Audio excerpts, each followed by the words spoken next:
At the National Press Club, an event taking a look at the topic of terrorism and national security. It's former Senator Bob Graham who will be speaking on classified information that was held after the 9/11 terrorist attacks that have recently come to light. And he'll speak about what information is found and what he thinks of it. We'll take you to that event now. Today for more transparency into the worst terrorist attack on United States soil in its history. Senator Graham, who served 18 years in the Senate, is the co-author of America, the Owner's Manual. You can fight City Hall and win. He is also a former two-term governor of Florida. Since leaving the Senate in 2005, Graham has been the chair of the Congressional Commission on Weapons of Mass Destruction, Proliferation, and Terrorism, a member of the Congressional Financial Crisis Inquiry Commission, and co-chair of the Presidential Commission on the BP Deepwater Horizon oil spill, which I noted last night, actually, Senator, there's a picture of you from that news conference on the wall over there. A Phi Beta Kappa graduate of the University of Florida and Harvard Law School, he established the Center for Public Service at the University of Florida to enhance civic engagement and prepare the next generation of public and civic leaders. Senator Graham will offer some remarks, and then we'll turn to questions. I'll call on you to ask your questions and ask you to identify yourself and your news outlet. You may also submit questions to questions@press.org. Once again, that's questions@press.org. Senator Graham, the time is yours. Thank you very much, Mr. Burr, and thank you for the opportunity to come back to the National Press Club. As has been said, on July the 15th, after some 14 years, the chapter of 28 pages from the final report of the Congressional Joint Inquiry into 9/11 was released. I want to recognize the role that a number of American journalists have played in achieving this objective. I will just focus on a few, but there were many who continued to bring to the attention of the public that they did not have the full information as to what had transpired on one of the most horrific days in American history. Lucy Morgan of the Tampa Bay Times and Carl Hultz of the New York Times kept up a regular reflection on reminding people that these pages were missing and what their potential significance might be. Tony Summers and Dan Christensen, a journalist and blogger with the Florida Bulldog, broke the story on Sarasota, which I will discuss in a moment. And finally, Howard Rosenberg was the producer of the 60-minute segment, which in many ways was the end of the withholding of the 28 pages. The release of the 28 pages received a variety of interpretations. There were some who said that this confirmed the Saudi link to the 9/11 hijackers. The foreign minister of Saudi Arabia, Adel Jahib, said, "The matter is now finished, and the aspersions cast at Saudi Arabia for the last 14 years will end." I believe there's a different interpretation, and that is that this is removing the cork from the bottle, that there's a significant amount of information which, like the 28 pages, has been withheld, and that it was necessary to get this first block of material to the public in order to build the support that will be necessary for the balance of the material to flow. The unanswered questions still remain largely unanswered. Did these 19 people, most of whom did not speak English, most of whom had never been in the United States before, most of whom were not well educated, did they carry out this sophisticated task alone, or did they have some form of support while they were in the United States? If the answer is they had some support, who provided that support? A couple of contextual facts about the 28 pages. One, they were written in the fall of 2002. We know a lot more, even in spite of the stringent efforts to withhold, than we did in the fall of 2002. And second, most of the information in the 28 pages was derived from 3 of the 19 hijackers, the 3 who lived in San Diego. The other 16 hijackers lived across the country, primarily in places like Florida, Virginia, New Jersey. There were investigations conducted in each of those and other places, which have also been classified and withheld. Now that the bottle is open, what is likely to pour forth? I think there are 3 casks into which the liquid will flow. One is in the 28 pages were written in the fall of 2002, but were not in a number of instances completed. We were under a mandate to submit our final report before the end of that session of Congress, which meant by the end of December of 2002, and there were some issues that had not been taken fully to ground. As an example, the role of Prince Bandar, the long Saudi ambassador to the United States. In the 28 pages, it's disclosed that in the book of Abu Zubaydah, one of bin Laden's closest operatives, were the telephone numbers, which were otherwise unavailable, to Bandar's mansion in Aspen and to his bodyguard here in Washington. There was also information about the fact that both he and his wife had been involved in money transfers which appeared to go to the mentors and protectors of the 3 hijackers in San Diego. Was that where that money flow ended, or did it end up supporting the hijackers? That's the kind of questions which were raised in the 28 pages, but I hope that we will now get information to close those loops. Second, there has been a number of developments since December of 2002. In the fall of 2011, an author, Anthony Summers, and the journalist Dan Christensen disclosed the fact that there had been 3 of the hijackers who had lived for a period of time near Sarasota, Florida, while they were taking their flight training. These 3 included Mohammed Atta, who was thought to be the leader of the 19, and that while here, those 3 had significant contacts with a prominent Saudi family, which left the United States after 6 years of residence in Sarasota for Saudi Arabia under what were described as urgent conditions. A new car left in front of the house, food in the refrigerator, clothes in the clothes washer.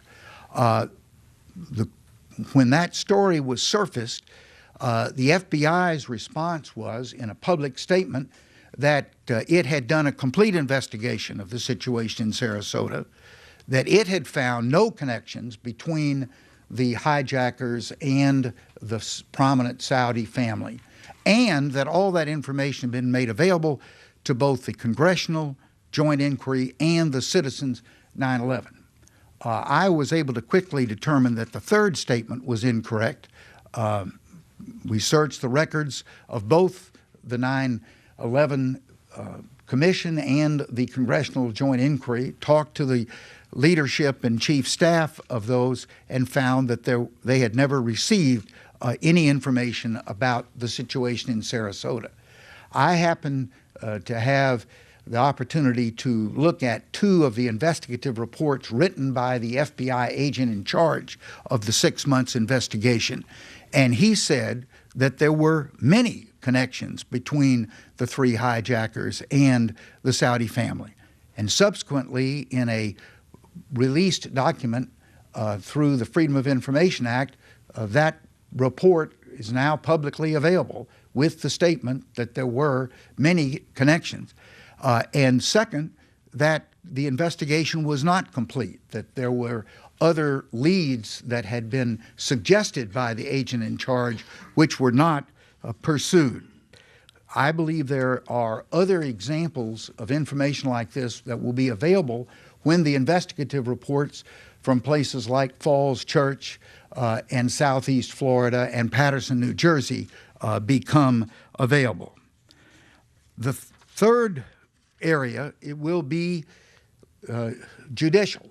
The families of 9/11 have been litigating to try to establish the relationship between the Kingdom of Saudi Arabia and entities and the 19 hijackers. Those efforts have been frustrated with the support of the U.S. Department of Justice and State, which has sided with the Saudis on this issue, but an interpretation of a 1970 sovereign immunity law has been effectively raised by the Saudis to not only cause there to be the dismissal of actions against the kingdom, but against many of the entities within Saudi Arabia. There is currently legislation in the Congress. It passed the United States Senate unanimously, which would provide an exception to that 1970s law in the circumstances similar to 9/11. Where there was a alleged foreign government involvement with a terrorist organization that resulted in harm to Americans on U.S. soil. That matter is pending in the House of Representatives, and I hope that it will act during this session, ideally before the 15th anniversary of 9/11. The question is raised, why are you doing this? What, 15 years later, what difference does this make? Get a life. I was told that by the Deputy Director of the FBI. The answer, I think, is threefold. One is justice. These almost 3,000 American victims and their families deserve justice. They deserve the right in a court of law to be able to present the evidence that they have gathered, which is voluminous, that will link the kingdom and other entities of Saudi Arabia to the 19 hijackers. The second is national security. These are the facts. The Saudis have heard the message from the United States, including the defense that has been provided by two of its major executive agencies, the Department of Justice, the Department of State, to dismiss the suit against them. How have they interpreted those facts? I believe they have interpreted them as immunity. If the United States government won't take action in a case as serious and severe as this, that was the word is overused, but was a transitional event in the history of the United States, what else will it take for Saudi Arabia to do before the United States government would be involved?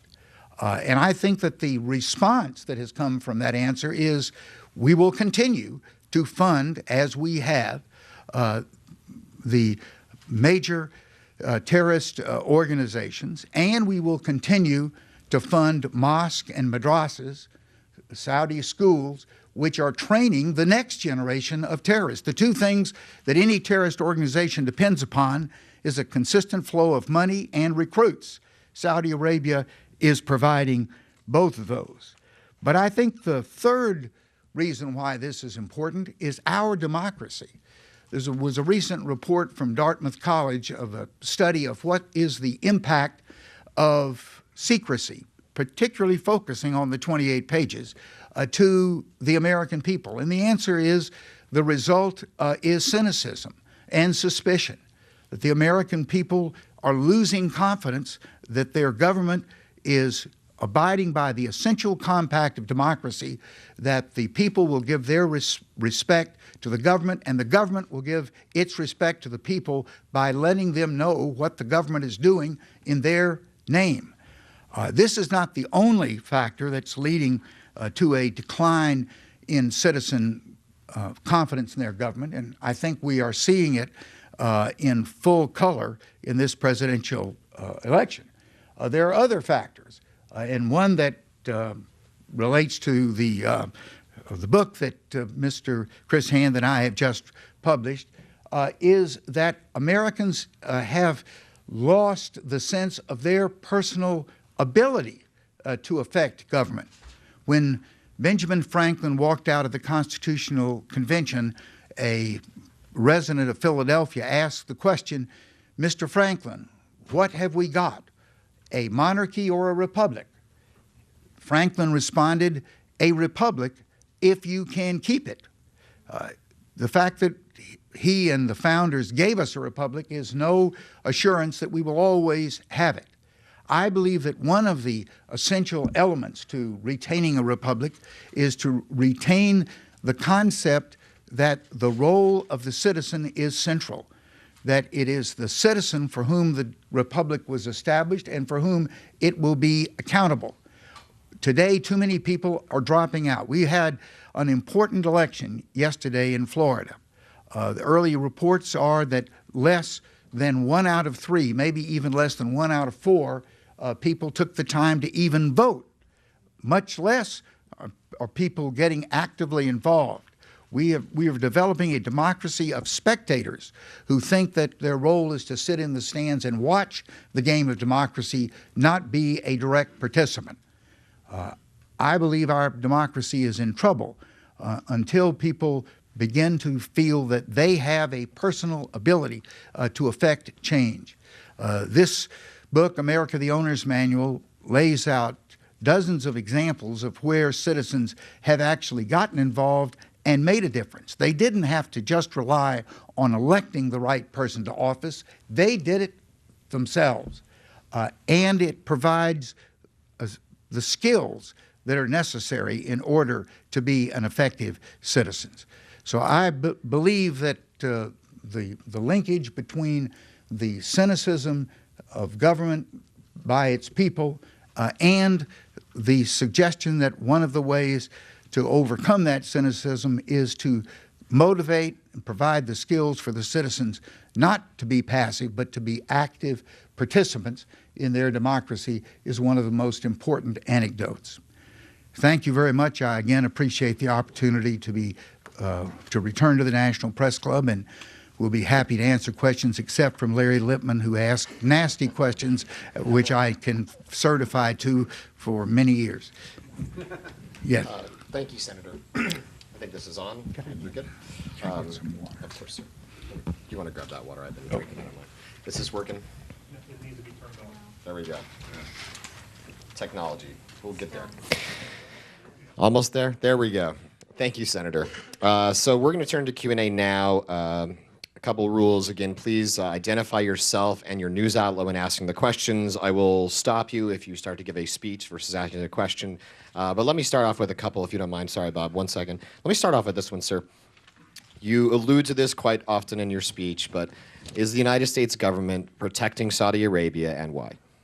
Yes, it is protecting Saudi Arabia, and I think the reasons have varied over the 15 years of that protection. I think one of the key reasons early on was that President Bush said at the site of the World Trade Center that we will follow these heinous people to the ends of the earth to bring justice for those who have lost their lives. We immediately decided the ends of the earth were Iraq. It was rather embarrassing then to have information flowing in to the intelligence agency that actually Iraq didn't have anything to do with 9/11, but it appeared as if Saudi Arabia had a lot to do. So how do you square that difficult circle? I think the way, in part, was to submerge and suppress the information about the Saudi involvement. I think another factor is the long relationship that the United States has had with Saudi Arabia, going back to Franklin Roosevelt and his agreement with King Saud that we would provide them security, they would provide us oil. That relationship has been a difficult marriage to enter into a serious discussion as to whether maybe separation or divorce is going to be required. I think another reason more recently has been all the turmoil in the Middle East and the idea we've got enough disturbance in places like Syria and Iraq, that we don't need to add another one in Saudi Arabia. I believe that, to go back to the marriage example, that the way that marriages or any human relationships remain strong is honesty, that you share with each other and you work through the difficult times. I think this is one of those times with our relationship with Saudi Arabia. We're not going to have a positive, fruitful relationship with a country in which there is heavy suspicion that they were a facilitator in this horrific event against our people. I'll follow up with one more question for you, sir.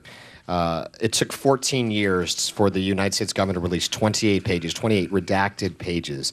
How confident are you the United States government is going to release thousands of more pages of investigatory material when it took 14 years for 28 pages? Well, we'll have a test this afternoon and tomorrow, and that is how much news comes out of this press conference that will point out that the 28 pages were not the end, as the foreign minister of Saudi Arabia has said, but just a opening to massive amounts of additional information. To give you one example, going back to that Sarasota case, after the FBI had released that statement that there were no connections, the investigation was complete, they turned over information about this, then there were a series of Freedom of Information Act initiated. And incidentally, I learned one thing throughout this. Have any of you been involved in a Freedom of Information Act? Okay. Well, I think the law should be amended. And the amendment should be to require that at the time you file your Freedom of Information, you also have to file a certified statement from an actuary as to what your life expectancy is.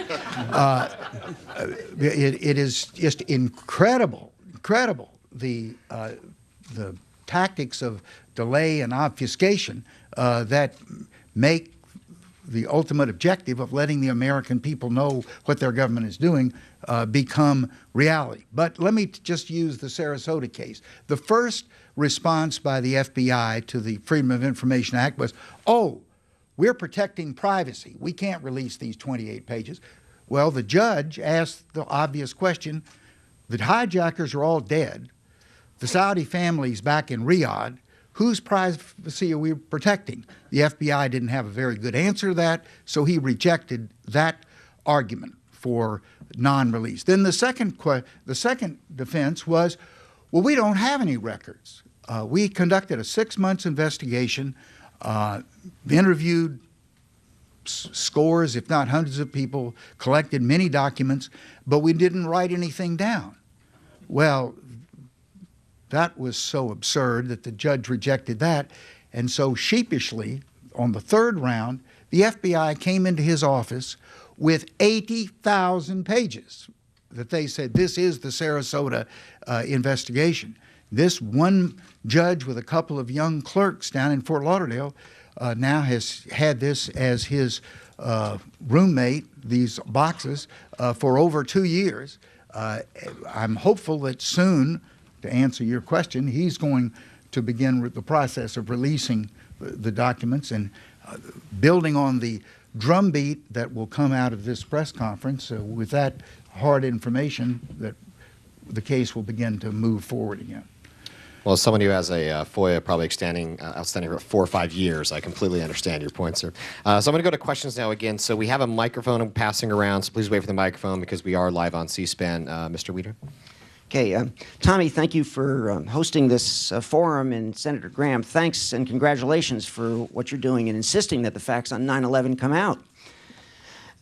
As you pointed out, and as the media pointed out, the 28 pages and credible media reporting that there were meetings, there were facts here, not just myths and wondering, but facts. In San Diego, the meetings by the Saudi Director of Religious Affairs with at least 3 of the hijackers, and 15 of the 19 hijackers were from Saudi Arabia, and there was money paid from Prince Bandar's account. Those are the facts, but it just seems that the American policy is to hide and to obfuscate. Why? I want to follow up on Tommy's question. Why would Saudi Arabia and the United States government not admit they had a problem and then go forward from the basis of honesty and say, now we are fighting terrorism together? And is it a matter of Democrats and Republicans alike just want to pander to Saudi Arabia? So what I don't understand is the reason why we don't take the facts and move from there, because these are the facts. Well, I thought I had answered that question earlier, but I will add that, no, this is not a partisan issue. In fact, in the House, the effort to pass this JASTA legislation that will modify the sovereign immunity defense, and prior to that, a resolution urging the president to release the 28 pages, was led by a Republican, Walter Jones from North Carolina, and a Democrat, Stephen Lynch from Massachusetts. This has had strong bipartisan support. If anything, it's more of an executive branch versus the people of America. It's been the executive branch through not only justice and state, but Treasury and the intelligence agencies that have largely been the barrier to allowing this information to be known by the American people. And let the American people then form a judgment. What do they think we ought to be doing in this relationship with Saudi Arabia? Next question. Hold on for the microphone, if you would. And please identify yourself and your news outlet. Sure. Jeff Steinberg, Executive Intelligence Review. Senator, former Navy Secretary John Lehman, who was a commissioner on the 9/11 Commission, told 60 Minutes back in April that there really never was a complete investigation by the 9/11 Commission, and you've already said that the joint inquiry was limited by time and resources. Now, 15 years later, we have the 28 pages. As you just indicated, there's lots of facts in there. There was a 47-page report written at the beginning of the 9/11 Commission by the two people on your staff who were following up on the Saudi leads. They listed 22 Saudi officials who had direct contacts with just the San Diego hijackers. What do you envision as the next step? Can there be a new investigation without the time restrictions and other problems? And do you support that? And how would you envision moving forward from here, in addition to the lawsuit, which we do hope will be reinstated against the Saudis for discovery? Well, in addition to the request of the National Archives to release who are the custodians of the Citizens 9/11 papers, to release those sections of its report which have been withheld, which relate to following up on the leads that are in the 28 pages. So we could ask, in those pages, is there a chapter about Prince Bandar that pursues the leads that were outlined in the 28 pages? That's going to be one. Second, will have to be more Freedom of Information Act. Is there anyone here who's under the age of 40 and has a chance to be around with the FBI and the CIA? Another thing would be the president. I can understand why George Bush acted the way he did. I cannot understand why Barack Obama is acting the way he is. This information is going to be known, whether it's in 2016 or 2026 or 36 or 46. It will, like the Pentagon Papers and all of these other old scandals, eventually it's going to come out. And I think that the legacy of Barack Obama is going to be stained by when the people recognize how much information was under his control, that he made the executive decision to continue to restrict from the American people. So those are, I think, the principal levers. They all eventually come to the American people. The American people care about knowing what their government did in this particularly egregious action, and if so, will they put enough political pressure? The political candidates they were both leaning towards releasing the 28 pages had they continued to be sequestered. Maybe now they should be asked a different set of questions. I will I'm not intending to do your journalism for you, but if you are the next president, will you release this other information, for which the 28 pages are the indicator, but not the last word? Well, Senator, can I follow up on that real fast? You have endorsed Secretary Clinton.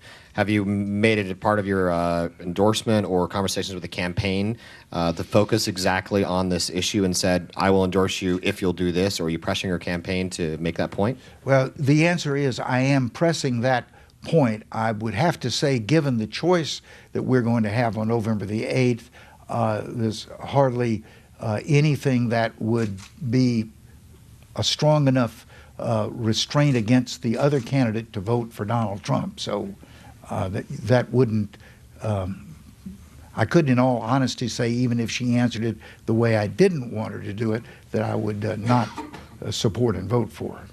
I understand. Thank you, sir. I think Andrew has a question here in the middle. Andrew Craig, Justice Integrity Project. Senator, you've mentioned that a few moments ago, if the American public puts enough pressure, maybe good things will happen on this issue.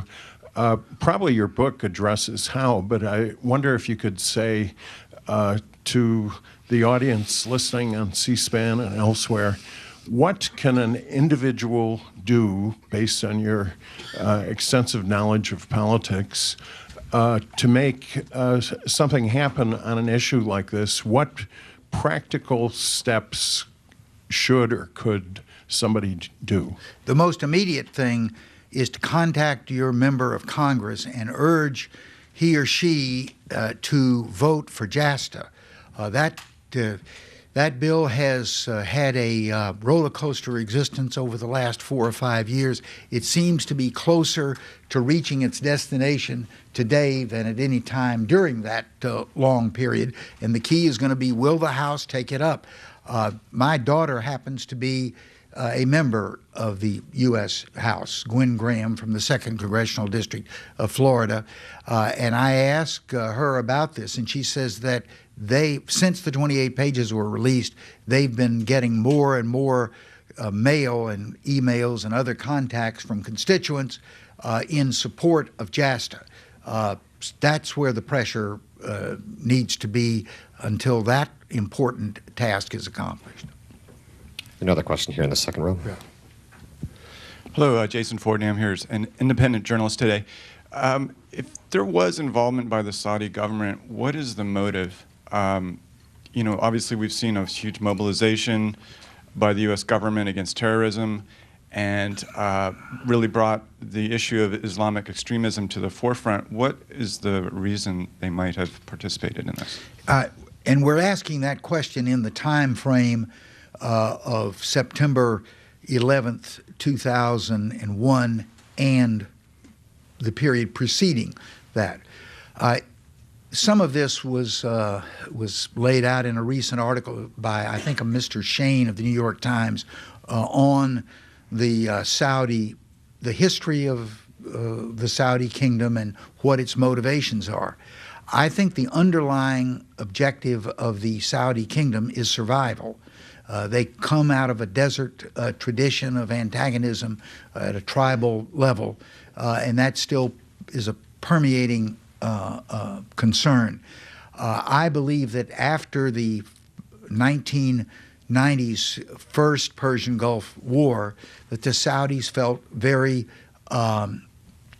threatened, legitimately, because Saddam Hussein probably, had he moved more quickly, could have successfully invaded Saudi Arabia. And they felt that their relationship with the United States had been compromised because the United States had actually been, previous to the invasion, been assisting Iraq in its military combat with Iran. And so they were looking for other sources of defense. One of the things they did was start buying military supplies from particularly the British rather than from the United States. And I think and this is a speculation, that bin Laden, who had been exiled from Saudi Arabia, had gone to Afghanistan, had been a major figure in the rejection of the Soviet Union from Afghanistan, and had put together an army of 30,000 war-hardened troops, went to the kingdom and threatened civil insurrection unless it would help him in a plot. And I'm not suggesting that he necessarily gave the details, but it was clear that he wanted to do something big in the United States that was going to be adverse to U.S. interest and needed help. The Saudis had people in the United States who had the capacity to render help, people like Bayoumi, the man in San Diego, and possibly this family or associates of this family in Sarasota. We don't know that yet. And they agreed to make these people available. I think but again, that's speculation. I think if this information is released, the information that is available not just on 3 but on all 19 of the hijackers, that will have a better and more fact-based answer to your question. If you could pass the mic down, actually, Mark has a question in the middle of the room. Thank you. Mark Meredith, WFLA, NBC Tampa. Question for you. You mentioned you felt stonewalled even by the Deputy Director of the FBI. Did you ever feel like your life was at risk, or was your security ever a concern for you as you've kind of pursued this over the last few years? No, I never felt that, but I was disappointed that it appeared as if the FBI was moving from a cover-up, which I consider to be a passive withholding of information, to aggressive deception. In the case of Sarasota, which is one of several examples, they rewrote the narrative. They said, we finished the investigation and we have found no connections, when in their own files, written by their special agent, who was from the Tampa office, incidentally, they had contrary information. And they then, and have continued, to withhold that information, other than the 80,000 pages, from the public. I consider that to justify the categorization of being aggressive deception. A question on the front row. Hi, I'm Christina Wong with The Hill. What is the mechanism for release of the investigations on the other hijackers? Are there FOIAs out? And why would the FBI suppress those investigations? And what role can the families, or are the families playing? You asked several questions. If I don't answer all of them, ask. I think the reason that the FBI is doing it is, one, it's not doing it on its own. The pattern of behavior from the FBI, the CIA, the State Department, the Justice Department, the Treasury Department has all been consistent. I think the message has gone out from the White House that we do not want any information relative to Saudi Arabia to be released. There was a very interesting and important book written several years ago by Phil, he was with the New York Times, Shinnick, yeah, who wrote a book about the investigation into 9/11, and he pointed out the number of times when information about the Saudis' role was aggressively suppressed. So this is not a new or unique to the FBI venture. Yeah. And you think it started with the Bush? Sorry, wait for the mic if you could, just for the broadcast. Sorry. And do you believe that, you mentioned coming out from the White House, did it start with the Bush White House and then it just continued to the Obama White House? Yes. And then the questions before, have those reports on the other hijackers been FOIA'd, and what's the mechanism for release? Yes, I know, because I'm involved with it in Florida, that have been FOIA'd in Sarasota and Southeast Florida, where incidentally 13 of the 19 hijackers spent most of their time in the United States in Southeast Florida. we got enough issues. Don't take that into account as to where you're going to take your next vacation. I assume they have all left by now.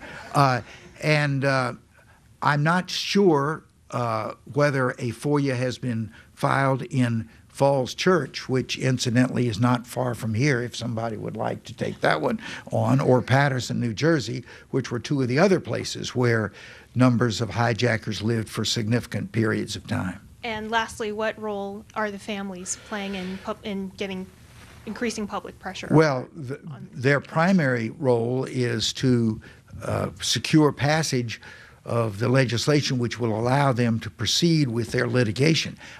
There's very, very able law firms involved in this matter.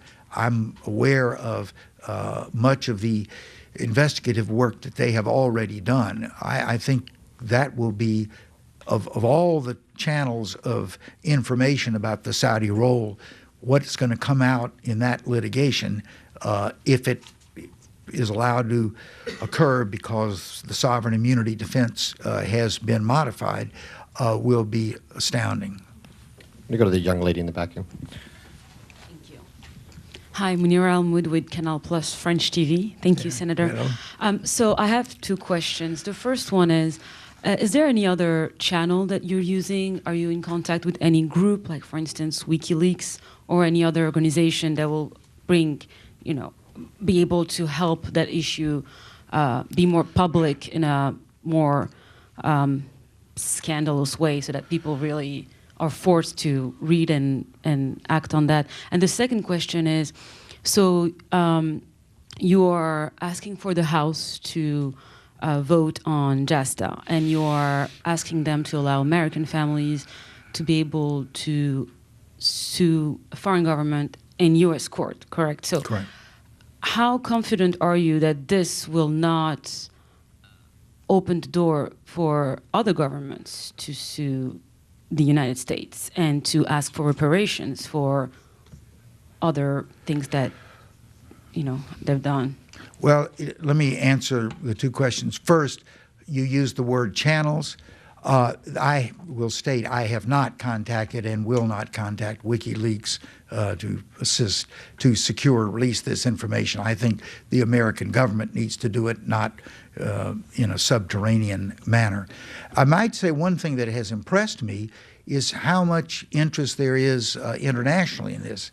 To my knowledge, because I have participated in some of the production, there are programs. ITV, the British principal commercial station, is going to air a documentary on this subject during the week of September the 11th. There's been a French and German documentary that has developed. In the case of the German, has been produced, and the Australians are developing a very deep documentary on the whole suppression of information on 9/11. So the support is becoming international, because this really is an international.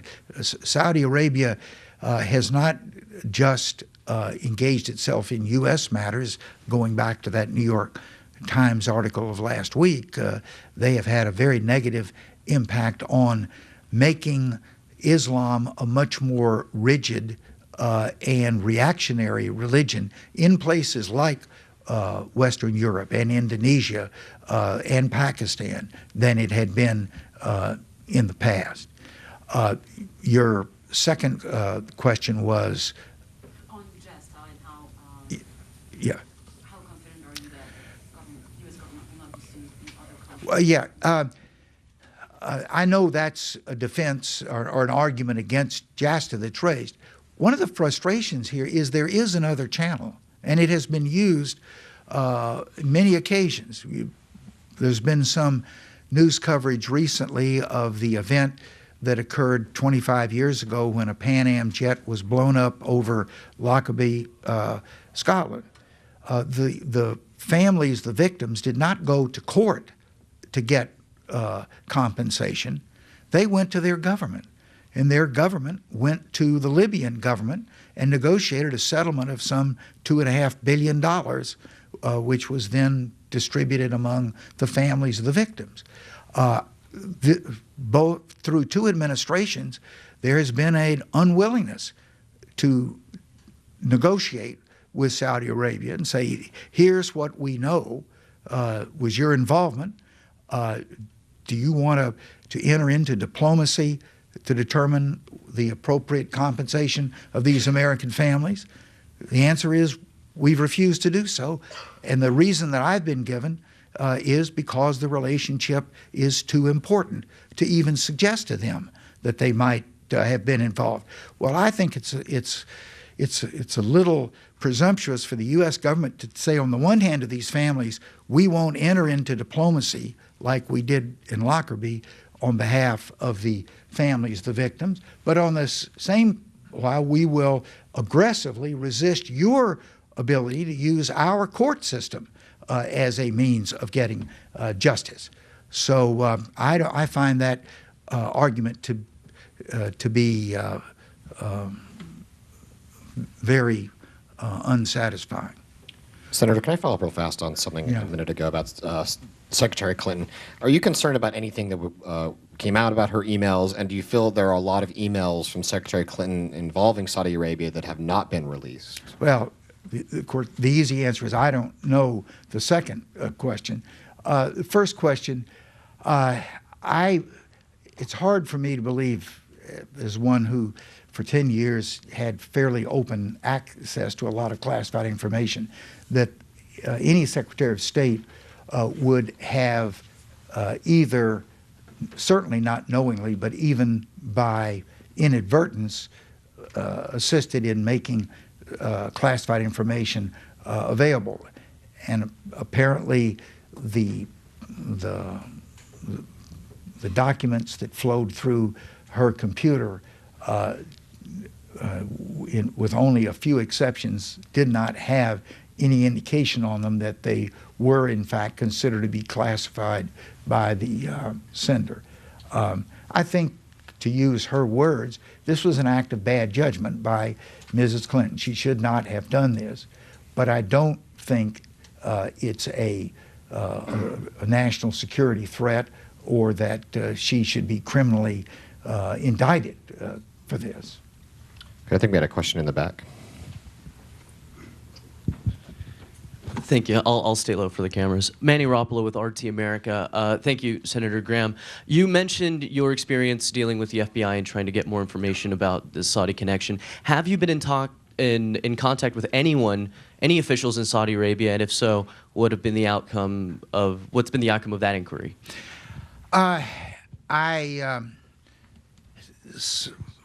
Some of the answer to your question I can't discuss publicly. I did go to Riyadh in 2011 or 12 and had some conversations on this issue at that time, both with Saudi and U.S. persons. There was some information that I got that was that I think tended to be reinforcing of my belief that there was a relationship, but I can't go beyond that. Next question. I think Celia here in the front row had a question. Hang on, Celia, here, the microphone, please.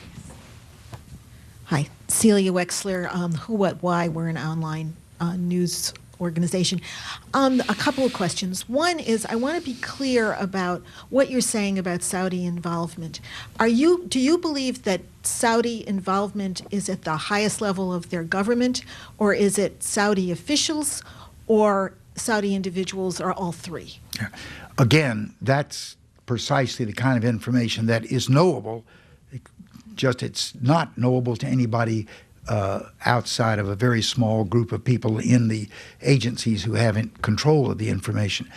My own belief is that it involves layers of the Saudi society, in part because of the nature of the Saudi society.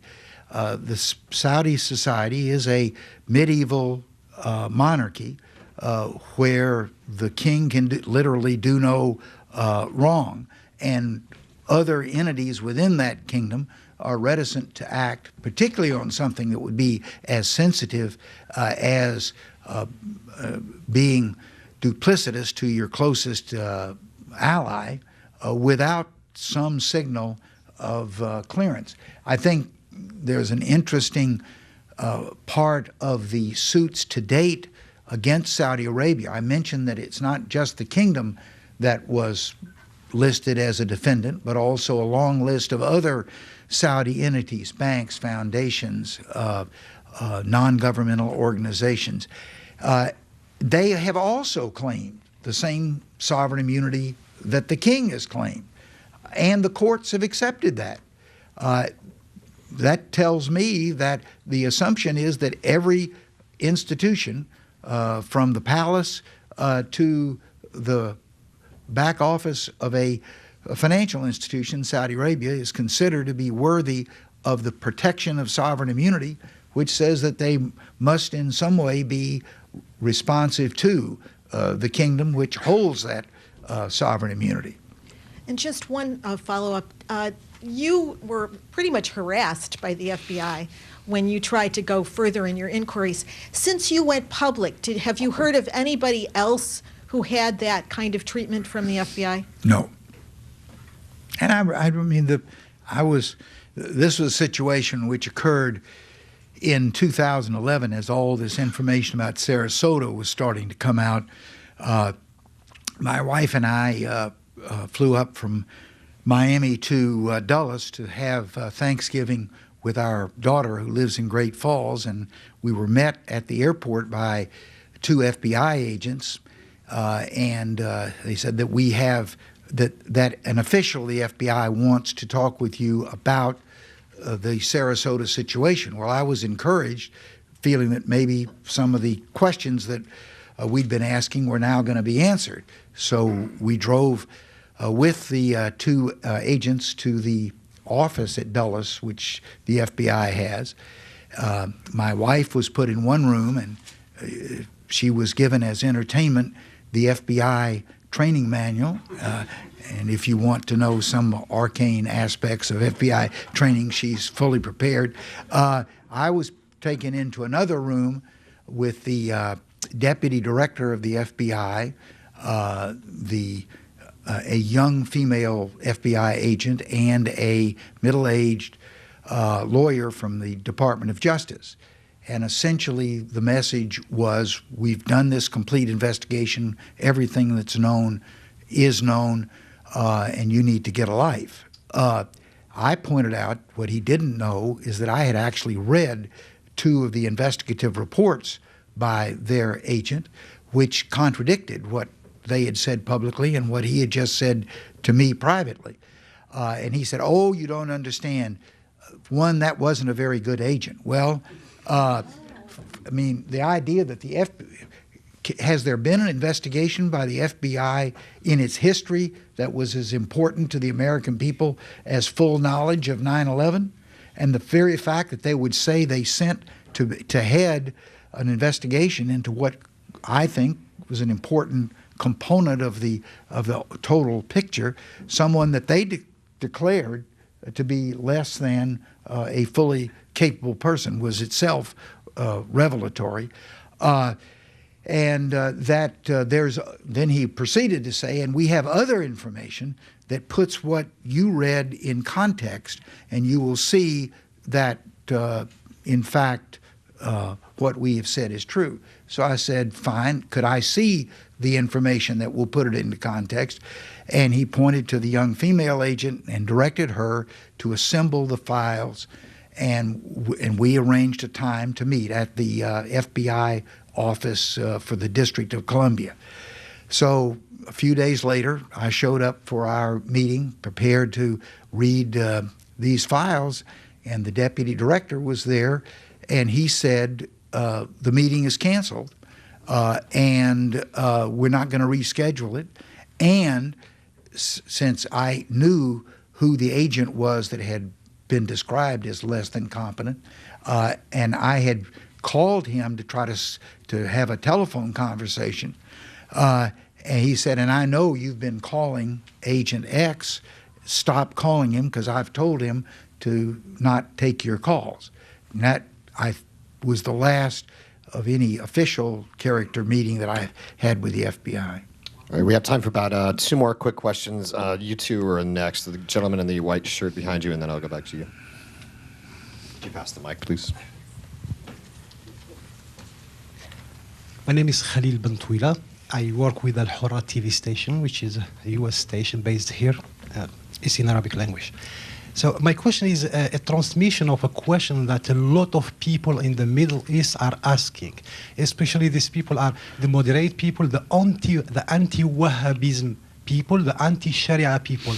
They are asking the question, can we say that the U.S. are sacrificing the 9/11 cause and its dignity as a superpower in order to keep oil supplied in the energy market, and also to keep the $7 billion in the American banks and avoid any other economic crisis in the future? This is why the Americans are dealing peacefully with the Saudi. Well, if those kinds of questions are being asked in the Middle East by people who you've described as being constructive, non-violent individuals, that just underscores that releasing this information, which would provide answers to questions like that, and not just personal speculation, is not only important for the American people, it's important for our global reputation. And I can't answer those questions other than to the degree I have speculated on it earlier. And I think it's important for the American reputation. Maybe this comes under that category of our national security. People respect us to be honest with what we know about the relationship of Saudi Arabia to the 9/11 and begin that serious discussion of what's our future going to be in terms of the relationship. Yes, sir. My name is Bill Earl. I'm a communicator with the National Press Club, a member. And I lost my godson in the 9/11 attack in New York. My question is, the 9/11 attack was really the second attack on the World Trade Center. In 1993, a Saudi-connected and funded terrorist group bombed in the parking garage of the World Trade Center. So my question is, shouldn't the look back really be to the complacency of the U.S. government going back as far as 1993 and then leading up to 9/11? As a general proposition, I would say yes. And in fact, there were some ties, because one of the two people who were identified as being the principal protectors of the 3 people in San Diego was a man named Bosnan, who had been peripherally involved in that first attack back in 1993. There may be some evidence from that as to the relationship of Saudi Arabia to the perpetrators of that event, which might start the trail of information that would lead to their involvement in 9/11. Again, that's the kind of information which an open discussion with materials that have been withheld, made available, could possibly answer. All right, a couple quick announcements before I ask the last question. I'd like to remind you about a few upcoming programs. On September 8th, Senator Chris Murphy of Connecticut will discuss his efforts to secure new gun control legislation. Also that day, National Republican Congressional Committee Chairman Greg Walden will be here to discuss efforts to keep and build on the GOP House majority in the time of Donald Trump. And on September 15th, Defense Secretary Ash Carter will speak here at the National Press Club. And so my last question to you, before we go to book signing, by the way, which I think we'll do in the room next door. The senator has a few minutes to sign some of his books. But as the former chair of the Senate Intelligence Committee, what do you think of Donald Trump now receiving classified briefings? I think it not only is in the tradition of recent years, but it's very valuable that a person not show up on the first day of the job as President of the United States ignorant about what the conditions in the world that affect the security of the United States might be. As you might recall, when Harry Truman suddenly became president on the death of Franklin Roosevelt, apparently he didn't even know that the atomic bomb was under development. He was a fast learner, but we, in the complex world in which we live today, having a person assume that ultimate commander-in-chief responsibility, ignorant of the conditions that were then operative, I think would be very much adverse to our national security. So I'm pleased that he is receiving these briefings and assuming that he will be careful and treat them for the sensitivity that they represent. Makes sense. Thank you, Senator. The book is America, the Owner's Manual. You can fight City Hall and win. The Senator will be signing them next door. Thank you very much, sir. Good. We only have about 12 or so.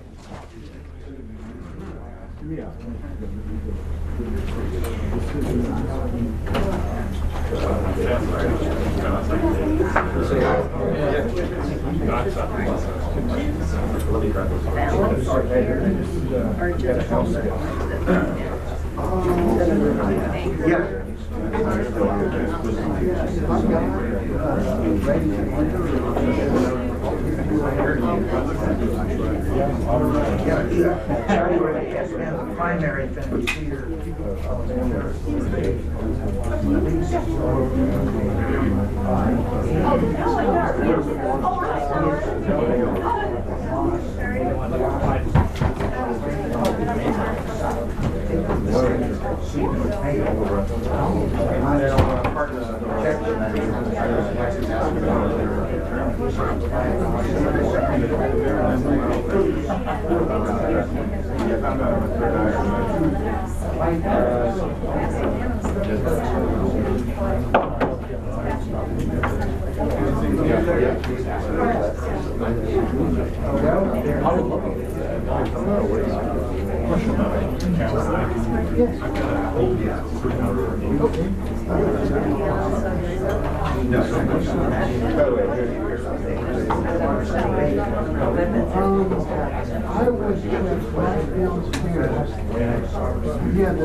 He recommended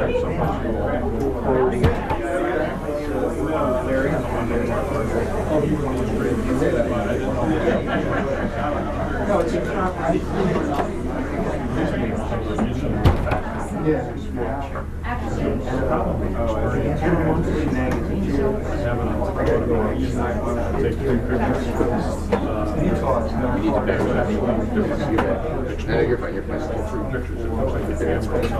You're good. Every other overexposed, underexposed, normal. Okay, so it's a bracket. It's not like an assessment that you can undo. When they gave that bracket, I mean, with everybody so that means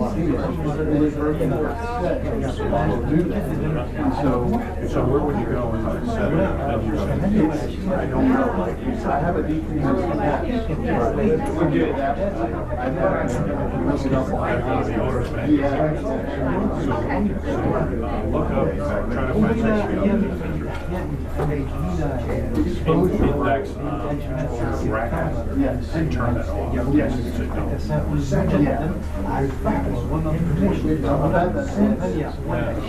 Yeah, because my first exposure is usually overexposure.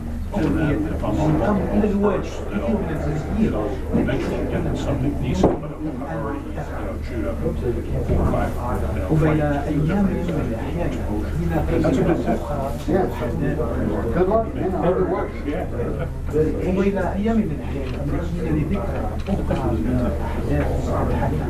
This news conference and all